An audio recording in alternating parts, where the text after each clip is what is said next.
એકદમ original Udupi style sambar આ રીતે બનશે. ગેસ ઓન કરીને તવા ઉપર 5 ટીસ્પૂન ઓઇલ, 1 ટેબલસ્પૂન તુવર દાળ, ચણાની દાળ, અડદ દાળ શેક્યા, 1 ટેબલસ્પૂન સૂકા ધાણા, અડધી ટીસ્પૂન આખું જીરું, અડધી ટીસ્પૂન મેથી દાણા શેક્યા, 5 નંગ મરી ટુકડો તજ, 1 લવિંગ અને 5 સૂકા લાલ મરચાં શેકી અને બધું ગ્રાઇન્ડ કરી લીધું છે. સાંભાર મસાલો તૈયાર. હવે અહીંયા કુકરમાં અડધો કપ તુવર દાળ અને 2 ટેબલસ્પૂન ચણાની દાળ, અડદ દાળ પાણીથી વોશ કરી નાનું સમારેલું બટાકું, 5 ટીસ્પૂન મેથી દાણા, 5 ટીસ્પૂન હળદર અને 1.5 ગ્લાસ પાણી નાખી 5 વિસલ પાડી લીધી.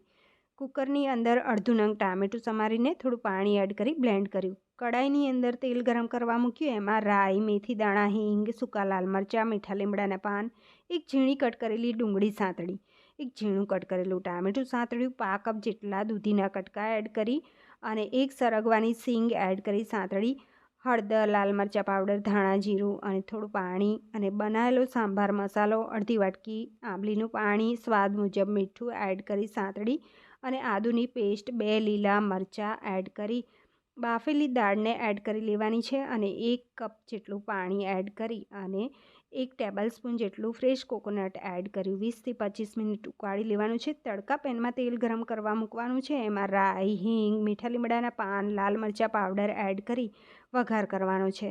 ફ્રેશ લીલા ધાણાથી ગાર્નિશ કરીએ. સાંભાર